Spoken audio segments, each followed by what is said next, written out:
আপনার স্ত্রী কিন্তু আপনার মা বাবার দাসী না, আপনার ভাই বোনের দাসী না, আপনার বোনের জামাইয়ের খাদেমদার না। আপনার স্ত্রীটা আপনার কাছে সম্মানের। আপনি আপনার স্ত্রীর ইজ্জত সম্মান রক্ষা করা আপনার দায়িত্ব। আমাদের সমাজে কিছু পরিবার আছে, মেয়ের জামাইরা বেড়াইতে আসলে পুত্রবধূদেরকে বাধ্য করে মেয়ের জামাইদেরকে যাইয়া উপস্থিত হইয়া খাবার দাবার দেওয়ার জন্য। এরকম পরিবার আছে না? আচ্ছা, এটা হালাল না হারাম?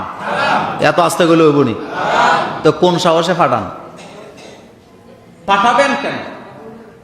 আগে বুঝতে হবে আপনি যে আপনার বউরে বিয়ে করছেন তার কি কি দায়িত্ব। উল্টাপাল্টা দায়িত্ব তার কাঁধে তুলে দিলে হবে না। তো এখানে আমার যেই বোন প্রশ্নটা করছেন, শাশুড়ি আমাকে সারাক্ষণ কাজের মধ্যে রাখে, এটা উচিত না। আপনারও তো মেয়ে আছে, আপনার মেয়েও তো আরেকজনের বাড়িতে গেছে নাকি? তা আপনি তার সাথে যা করতেছেন, আরবিতে একটা প্রবাদ বাক্য আছে, কামা তাদিনু তুদান, যেমন কর্ম তেমন ফল। আপনি যেমন করবেন আপনার সাথেও কি হবে? তেমন আচরণ হবে। সেজন্য খবরদার, এটা আপনি করবেন না।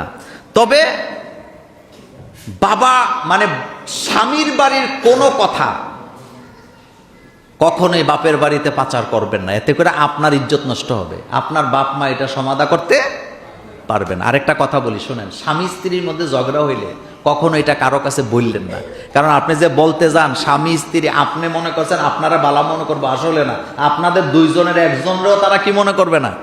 কেউ বালা মনে করবে না। এই জন্য এটা দেয়ালের ভিতরে শেষ করবেন। ঝগড়াঝাটি যা হয় দেয়ালের ভিতরে হবে, এটা যেন কোথায় না যায়, বাইরে যেন এটা না যায়। আপনার স্বামীর বাড়ি হচ্ছে আপনার ইজ্জতের তাজমহল। কথা বলতে বুঝেন নাই? আপনার স্বামীর বাড়ি আপনার কি ইজ্জতের তাজমহল। আপনার শাশুড়ি আপনার দিয়ে কাজ করায়, তিনার আর বয়সই আছে কত, এক পর্যায়ে উনি দুনিয়া ছাড়া লাগবে, আপনিও তো আবার শাশুড়ি হবেন, অপেক্ষা করেন। তবে বাপের বাড়িতে এই কথাগুলো আপনি প্রচার করবেন না। আপনি আপনার স্বামীর সাথে শেয়ার করেন, আপনি স্বামীর কাছে তার আশ্রয় চান। এটা হলো আপনার কি সবচেয়ে বড় আদালত।